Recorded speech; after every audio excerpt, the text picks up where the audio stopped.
এই শীতে হাড় ব্যথায় কষ্ট পাচ্ছেন? কড লিভার অয়েল আপনার হেলথকে সুপারচার্জ করবে মাত্র একটা ক্যাপসুলে। নমস্কার বন্ধুরা, আজকে আপনি জানবেন কড লিভার অয়েল ক্যাপসুলের সব কিছু। এটা কি করে, কোন রোগে কাজ করে, ডাক্তার কখন দেন, কী সমস্যায় সাহায্য করে, কিভাবে খাবেন, সাইড ইফেক্ট আছে কি না, আর কারা সাবধানে খাবেন, সব বলবো সহজ বাংলায়। চলুন শুরু করি, যাতে আপনি শেষ পর্যন্ত থেকে যান আর হেলথ টিপস নিয়ে যান। প্রথমে জানি কড লিভার অয়েল কী। বন্ধুরা, এটা কড মাছের লিভার থেকে বানানো তেল, যাতে ভিটামিন এ, ভিটামিন ডি আর ওমেগা 3 ফ্যাটি অ্যাসিডে ভর্তি। এটা আপনার শরীরে ইনফ্লেমেশন কমায়, যা মানে ব্যথা যন্ত্রণা কমে, হাড় মজবুত করে, চোখ ভালো রাখে আর হার্টকে স্ট্রং করে।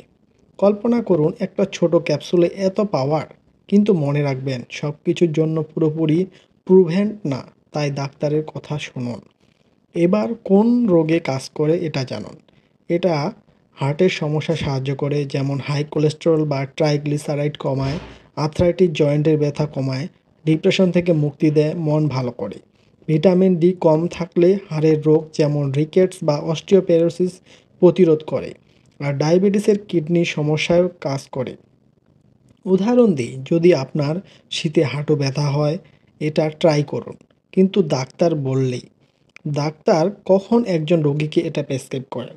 যখন শরীরে ভিটামিন এ বা ডি কম হয় বা হার্টের রিস্ক থাকে, যেমন যদি ব্লাড টেস্টে দেখা যায় ওমেগা 3 কম বা হাই ট্রাইগ্লিসারাইড। বয়স্ক লোকের হাড়ের সমস্যা বা শিশুদের গ্রোথের জন্যও দরকার, কিন্তু সেলফ মেডিকেশন না। ডাক্তারের পরামর্শ নিন যাতে ডোজ ঠিক হয়। কী সমস্যার জন্য দেওয়া হয়? মূলত ইমিউনিটি বুস্ট করতে, জয়েন্ট পেইন কমাতে, হার্ট প্রোটেক্ট করতে, চোখের সমস্যা বা ইনফ্ল্যামেশনের জন্য। যেমন যদি আপনি প্রতিদিন ক্লান্ত ফিল করেন বা ইনফেকশন হয়, এটা সাহায্য করতে পারে। কিন্তু এটা কোনো ম্যাজিক পিল না, লাইফস্টাইলের সাথে মিলিয়ে নিন। কীভাবে ব্যবহার করবেন? সহজ। প্রাপ্তবয়স্করা দিনে 1 থেকে 2টা ক্যাপসুল খাবারের সাথে খান। 4 মাসের বেশি না খেয়ে ডাক্তার দেখান। শিশুদের জন্য ডাক্তার বলবে ডোজ। আর স্টোর করুন ঠান্ডা জায়গায়। পার্শ্ব প্রতিক্রিয়া আছে কি না? হ্যাঁ, কিছু হালকা, যেমন পেট খারাপ, হার্টবার্ন, নাউজিয়া, মুখে খারাপ গন্ধ বা বেলচিং।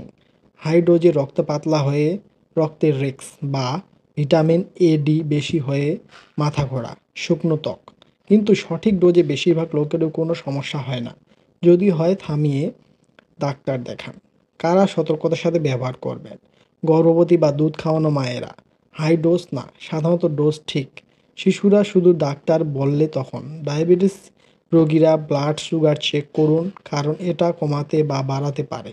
যারা রক্ত পাতলা করার ওষুধ খান বা ব্লাড প্রেশারের মেডিসিন, রিস্ক বাড়তে পারে তাদের ক্ষেত্রে। লিভার সমস্যা থাকলে এড়িয়ে চলুন, সবসময় ডাক্তারের সাথে চেক করুন। বন্ধুরা, এটা শুনে কেমন লাগলো কমেন্টে বলুন, আপনি কখনো খেয়েছেন কিনা। আর মনে রাখবেন, এটা রিভিউ, ডাক্তারের পরামর্শ নিন। পরের ভিডিওতে আরও টিপস। ধন্যবাদ, সুস্থ থাকুন।